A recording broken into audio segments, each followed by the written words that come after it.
ఆరోగ్యాన్ని వారి తొందరగా రికవరీ కావాలని చెప్పి కేసీఆర్ గారి ఆదేశాల మేరకు ఈ రోజు వారి కుటుంబ సభ్యుల్ని పరామర్శించడం జరిగింది. డాక్టర్లతో కూడా మాట్లాడాం. ఆ దేవుడి దయ సంతోషం. అబ్బాయి ఇప్పుడు కొంత కళ్ళు తెరుస్తా ఉన్నాడు, కొంత కాళ్ళు చేతులు కూడా ఆడిస్తా ఉన్నాడు. తన నొప్పిని కూడా ఏడ్పు రూపంలో తన నొప్పిని కూడా కొంత చెప్పగలుగుతున్నాడంటే it is a good symptom. Recovery అవుతున్నాడని అనిపిస్తా ఉంది. డాక్టర్లు అయితే కాన్ఫిడెంట్ గా ఉన్నారు. తప్పకుండా వారికి మంచి వైద్యం అంటే అన్ని రకాలుగా ప్రత్యేకమైన శ్రద్ధ చూపించి వారికి అత్యుత్తమమైనటువంటి వైద్యాన్ని అందిస్తున్నామని డాక్టర్లందరూ కూడా చెప్పడం జరిగింది. మరి హిమ్స్ చైర్మన్ గారు భాస్కర్ రావు గారు కూడా ప్రత్యేకమైన దృష్టి పెట్టి ఆ అబ్బాయిని మళ్ళీ పూర్తి స్థాయిలో నయం చేసి బయటకు వచ్చే విధంగా ప్రత్యేకమైన శ్రద్ధ పెడుతున్నామని చెప్పి డాక్టర్ భాస్కర్ రావు గారు, అదే విధంగా అబ్బాయికి వైద్యం అందిస్తున్నటువంటి నిపుణులైన డాక్టర్లందరూ కూడా చెప్పడం జరిగింది. మేము కూడా బీఆర్ఎస్ పార్టీ తరఫున ఆ భగవంతుడు అబ్బాయిని ఆశీర్వదించాలి, తప్పకుండా అబ్బాయి మళ్ళీ మంచిగా నయమై మరి పూర్వస్థితిలోకి రావాలని చెప్పి మేము ప్రార్థిస్తా ఉన్నాం. వారి తండ్రి గారు భాస్కర్ గారికి కూడా కేసీఆర్ గారు మమ్మల్ని అందరినీ పంపారు, మీరు ధైర్యంగా ఉండండి, తప్పకుండా బాబు బాగవుతాడనే ఆత్మవిశ్వాసాన్ని ధైర్యాన్ని కూడా వారికి ఇవ్వడం జరిగింది. వారి అమ్మగారు రేవతి గారు చనిపోవడం చాలా దురదృష్టకరం. మరి ఆ జరిగిన సంఘటన చాలా చాలా బాబారుని ఎంత గట్టిగా పట్టుకున్నది అనేది మనందరం కూడా టీవీల్లో పత్రికల్లో చూసాం, వీడియోలు కూడా చూసాం. అంటే తల్లి కొడుకుల అనుబంధం ఎంత గట్టిగా ఉందో, తన ప్రాణాన్ని విడుస్తూ కూడా కుమారుడిని ఎంత బలంగా పట్టుకుందో కూడా మనం చూసాం. సో ఏది ఏమైనా సంఘటన చాలా దురదృష్టకరం. రేవతి గారి మృతికి ప్రగాఢ సానుభూతిని తెలియజేస్తూ శ్రీతేజ్ తొందరగా బాగై నయం కావాలని ఆ భగవంతుని బీఆర్ఎస్ పార్టీ పక్షాన ప్రార్థిస్తున్నాం. సీఎం తో ఫిలిం ఇండస్ట్రీ మీటింగ్ సెటిల్డ్ అయిపోయింది. సరే, ఇది రాజకీయాలు మాట్లాడే సందర్భం కాకపోవచ్చు. అందరికీ తెలుసు ఏం జరుగుతుంది అనేది. రాష్ట్ర ప్రజలు గమనిస్తున్నారు, ఫిల్మ్ ఇండస్ట్రీ వాళ్ళు గమనిస్తున్నారు.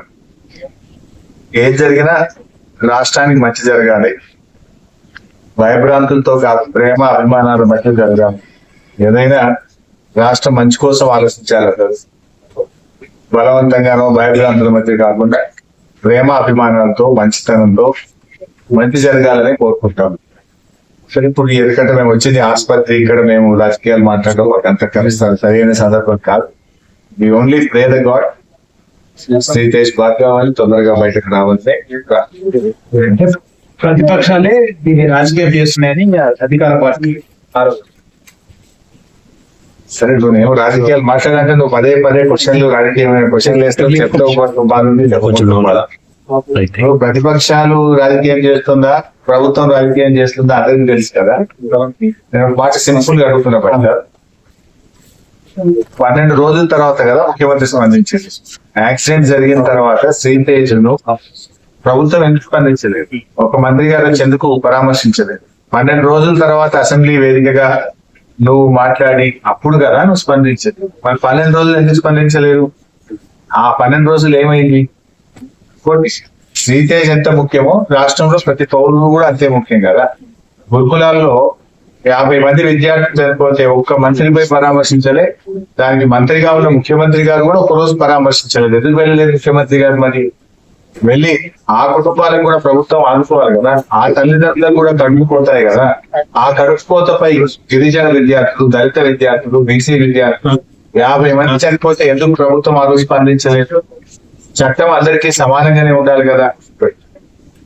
చట్టము అందరికీ సమానంగా ఉండాలి కదా. ఈ రాష్ట్రంలో సాయిరెడ్డి అనేటువంటి మాజీ సర్పంచ్ చనిపోయి సూసైడ్ నోట్ రాస్తే ఈ రోజు వరకు దాని మీద ఎఫ్ఐఆర్ ఇష్యూ కాదు. ఈ రోజు వరకు దాని మీద కేసు నమోదు కాదు. బాధితుల్ని ముఖ్యమంత్రి తమ్ముళ్ళని అరెస్ట్ చేయలేదు.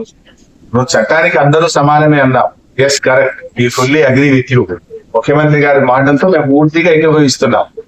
ఎందుకంటే దానికి సినిమా యాక్టర్లు ఇంకోరో ఎవరు కూడా అతీతులు కాదు అని ముఖ్యమంత్రి గారు అన్నారు. మరి నీ తమ్ముడు ఎట్లా అతీతులు అవుతున్నాడు? నీ తమ్ముడు మరి వల్లనే నేను చనిపోతున్నా అని ఒక మాజీ సర్పంచ్ చనిపోతే దాని మీద ఎందుకు కేసు ఈ రోజు నమోదు కాదు? ఎందుకు నీ తమ్ముడిని ఈ రోజు వరకు అరెస్ట్ చేయరు? ఎందుకు నీ తమ్ముడిని పోలీస్ స్టేషన్ పిలిచి ప్రశ్నించరు? మరి చట్టం నీ తమ్ముడికి నీ కుటుంబానికి చుట్టమైందా అని నేను అడుగుతా ఉన్నా. హౌ ఇట్ ఈస్, ఏ రకంగా కరెక్ట్? సో ఇంకా చెప్పాలంటే చాలా విషయాలని మేము మళ్ళీ మాట్లాడతాం, కానీ ఈ సందర్భం కాదు, ఇది హాస్పిటల్, దయచేసి మీరు కూడా